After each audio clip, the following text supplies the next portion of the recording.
며칠 전 70대 초반 한 분과 마주 앉아 차를 마시고 있었습니다. 특별한 얘기는 아니었는데 그분이 무심하게 한 말이 자꾸 마음에 남더군요. 아침에 눈 뜨는 게 무섭습니다. 할 게 없거든요. 그 순간, 이 나이대에선 이 생각이 정말 중요해지겠구나 하는 생각이 들었습니다.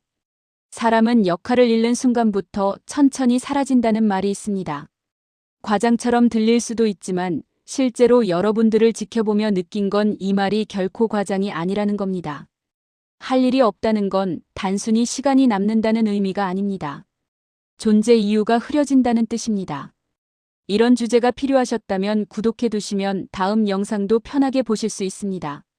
실제로 제가 만난 68세 김정수 씨는 은퇴 후 3개월 만에 표정이 완전히 달라졌습니다.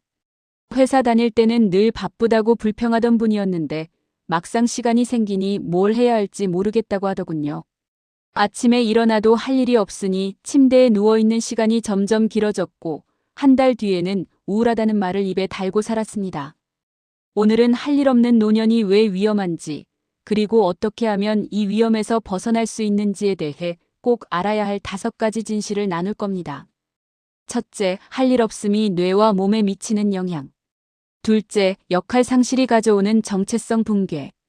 셋째, 사회적 고립과 외로움의 악순환. 넷째, 경제적 불안과 무력감의 증폭. 다섯째, 지금 당장 시작할 수 있는 작은 루틴들. 끝까지 들으시면 오늘부터 바로 적용할 수 있는 구체적인 방법까지 정리해드리겠습니다. 등장인물은 가명이며 사례는 여러 상담 관찰 경험을 바탕으로 재구성했습니다. 66세 박영호 씨는 대기업에서 35년을 일하고 정년 퇴직했습니다. 퇴직금도 넉넉했고 연금도 나오고 건강도 괜찮았습니다. 처음 몇 달은 좋았습니다. 그동안 못 쉬었으니 이제 좀 쉬어야겠다 싶었죠. 아침 늦게까지 자고 TV 보고 낮잠 자고 저녁에 산책 나가는 게 전부였습니다. 그런데 석 달쯤 지나니까 이상한 일이 생기더군요. 자꾸 깜빡하는 겁니다.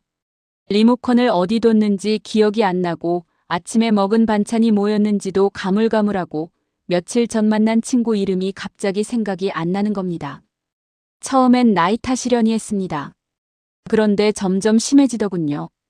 아내가 요즘 자꾸 같은 말 반복한다고 걱정하기 시작했고 본인도 불안해지기 시작했습니다. 병원에 갔더니 의사가 이렇게 말하더랍니다. 특별한 질환은 없는데 뇌 자극이 너무 적습니다. 뭐라도 하셔야 합니다. 여러 연구에서 은퇴 후 자극 없이 지내면 인지 기능이 빠르게 떨어질 수 있다고 보고합니다. 뇌는 근육과 비슷합니다. 쓰지 않으면 약해집니다. 회사 다닐 때는 매일 새로운 문제를 풀고 사람을 만나고 판단하고 결정하고 책임지면서 뇌를 계속 자극했습니다.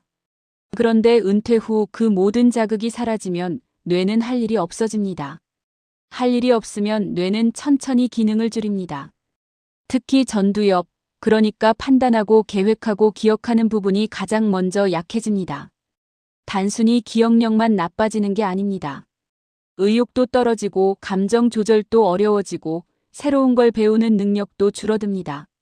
상담 현장에서도 은퇴 후 1년쯤 지나니 머리가 안 돌아간다는 말을 자주 듣습니다.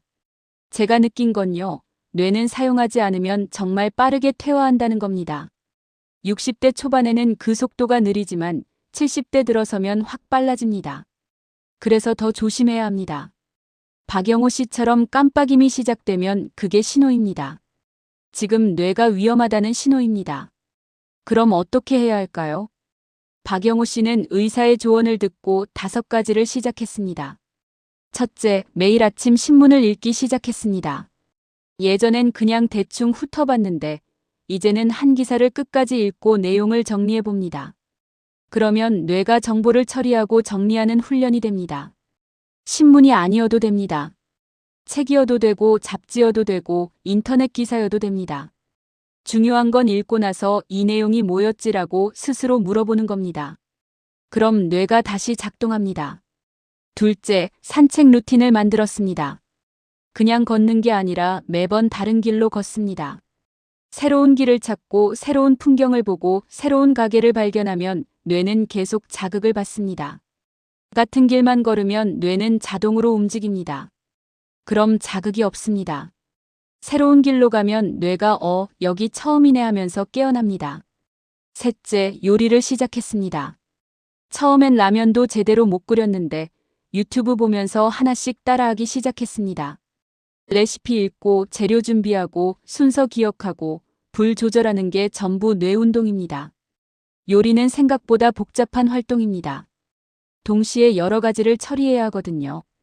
물 끓이면서 야채 썰고 양념 만들고 타이밍 맞춰서 재료 넣고 이 과정이 뇌를 훈련시킵니다. 넷째, 손글씨로 일기를 쓰기 시작했습니다. 타이핑이 아니라 직접 펜을 들고 쓰는 겁니다. 손을 움직이면 뇌의 여러 영역이 동시에 활성화됩니다. 하루에 한 줄만 써도 됩니다. 오늘은 날씨가 좋았다. 오늘은 친구한테 전화했다. 이렇게 짧게라도 쓰면 뇌가 작동합니다. 다섯째, 동네 복지관에서 하는 봉사에 참여했습니다. 일주일에 2번 점심 배식 봉사를 나갑니다. 사람을 만나고 대화하고 움직이면서 자연스럽게 뇌가 깨어납니다. 봉사가 아니어도 됩니다.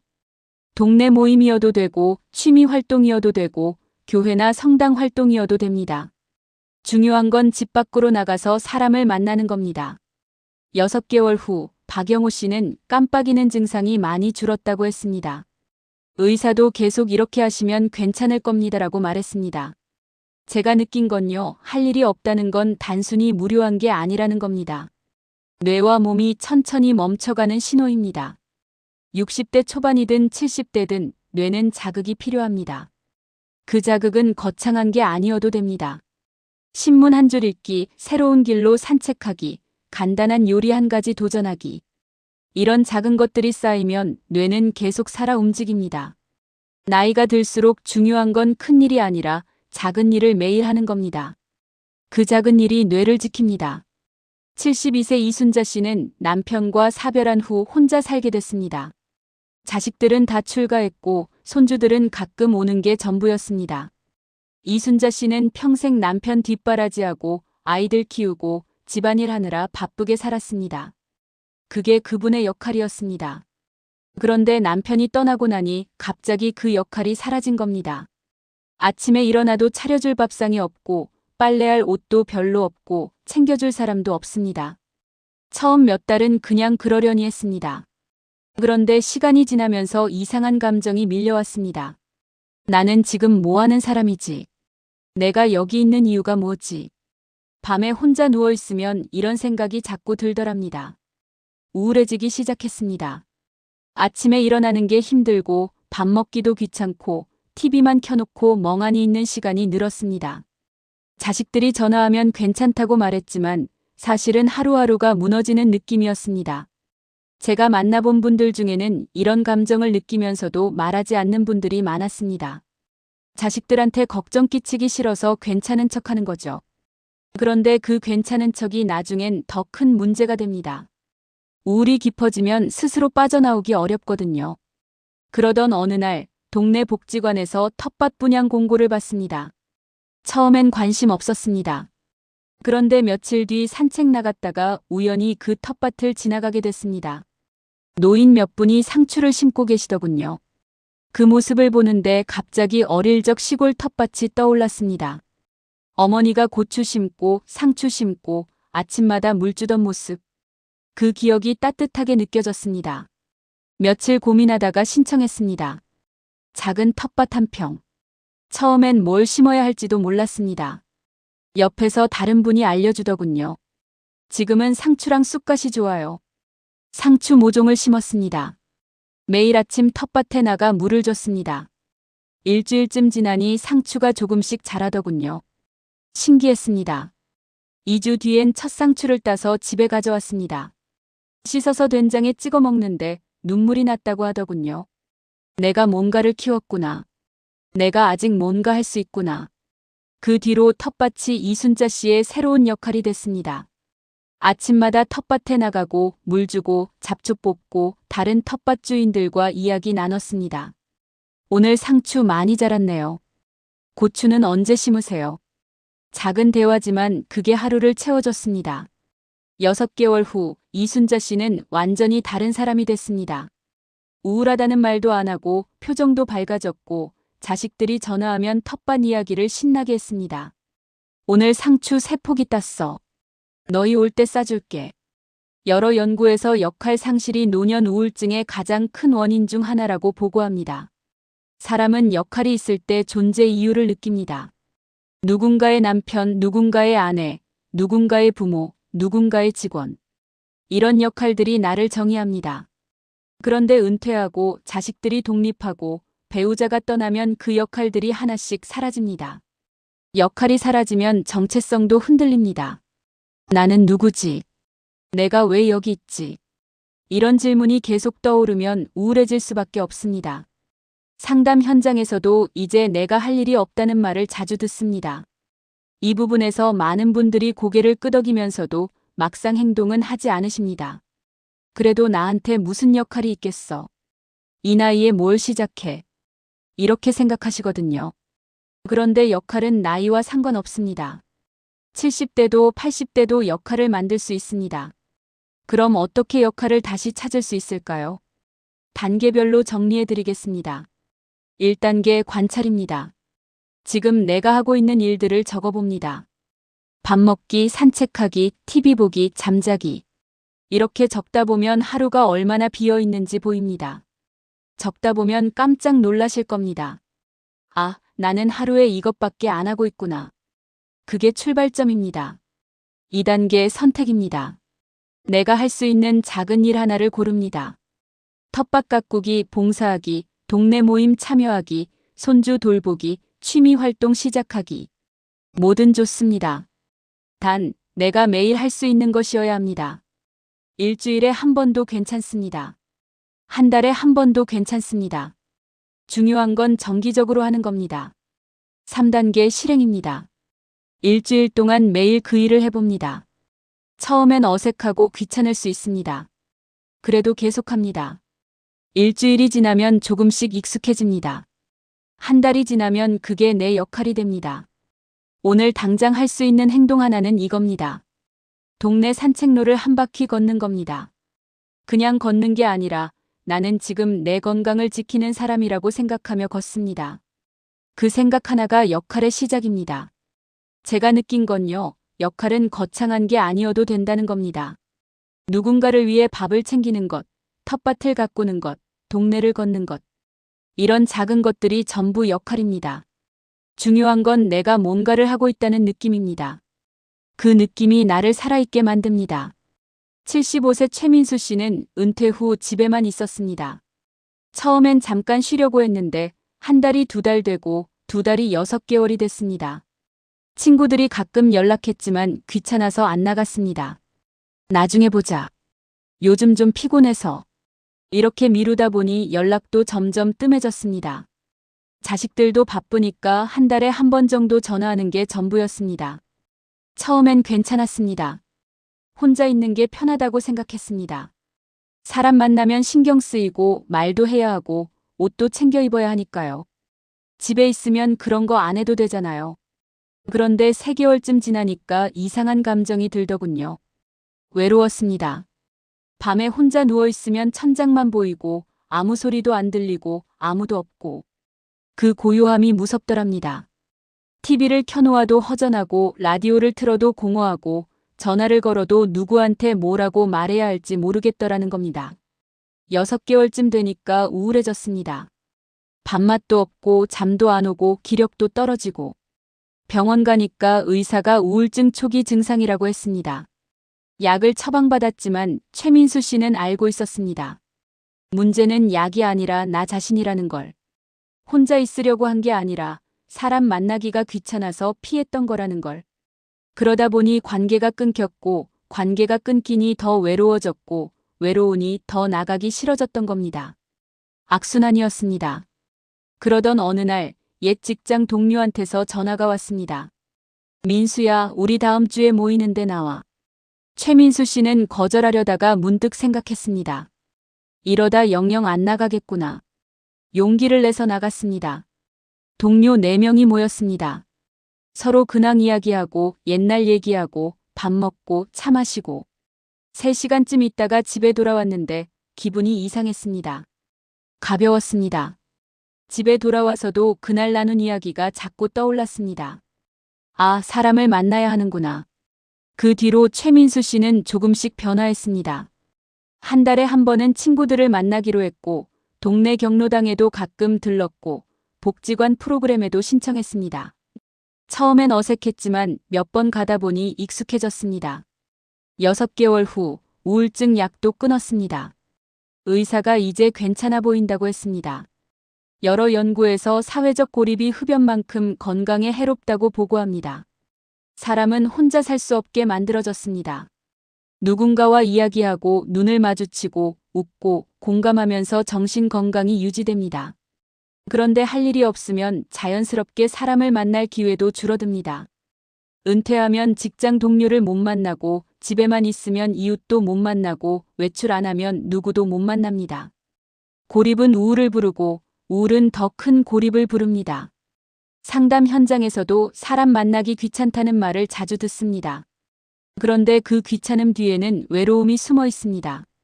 최민수 씨는 과거를 떠올렸습니다. 직장 다닐 때는 매일 점심시간이 즐거웠습니다. 동료들과 식당 가서 밥 먹고 농담하고 서로 고민 얘기하고 그때는 그게 당연한 일상이었습니다. 그런데 은퇴 후에는 그런 일상이 사라졌습니다.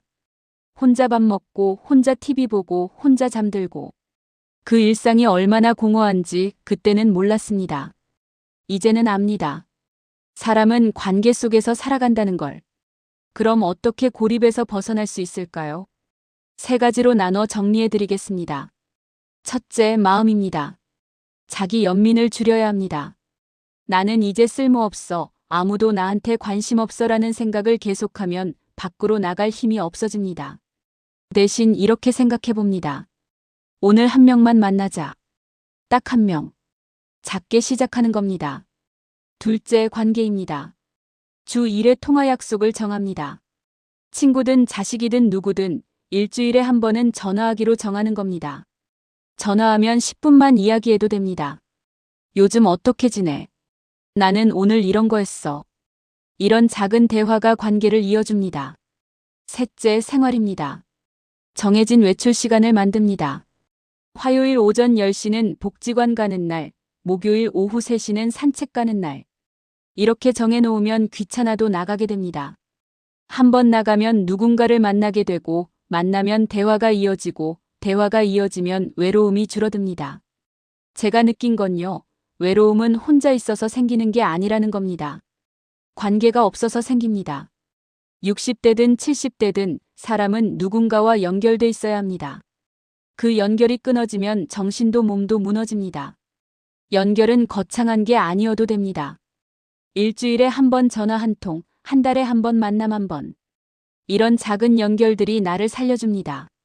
69세 정미경 씨는 연금은 받지만 넉넉하지 않았습니다.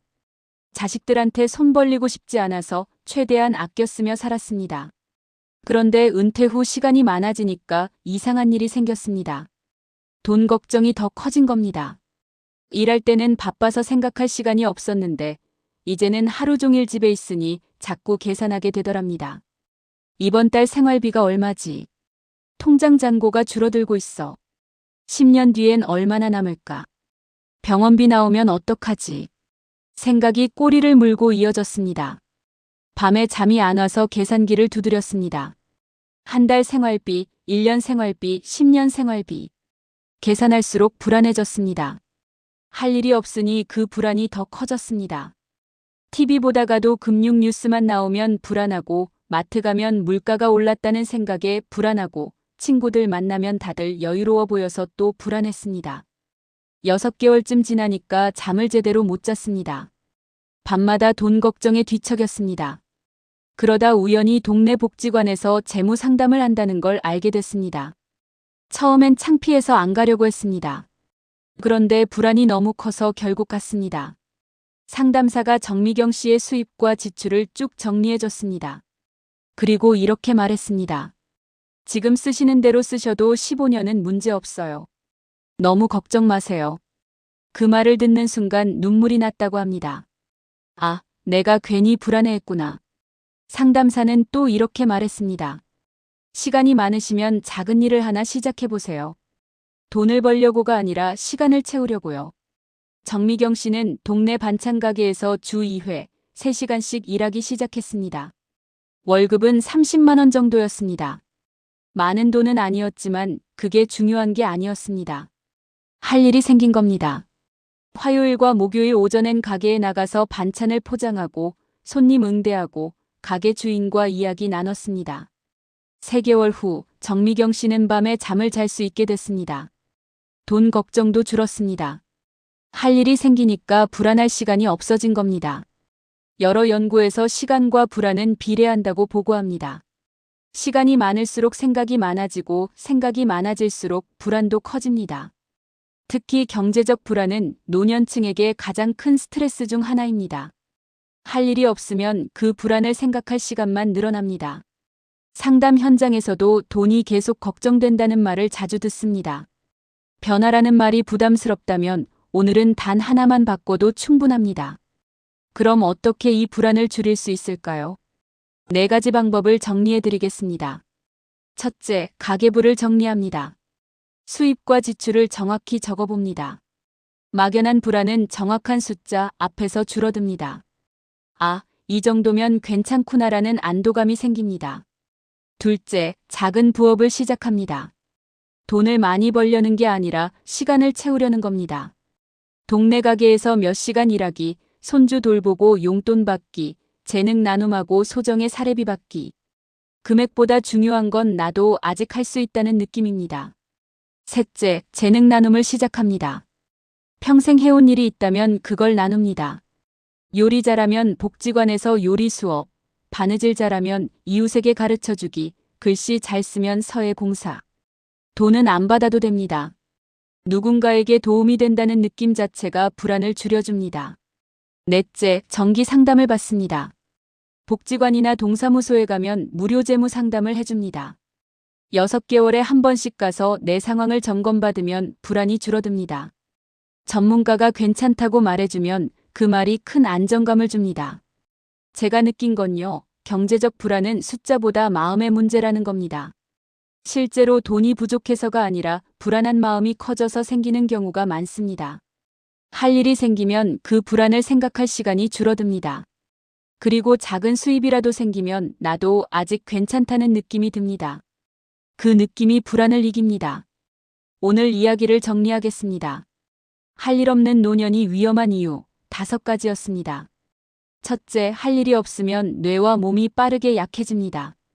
둘째, 역할을 잃으면 정체성이 무너지고 우울해집니다.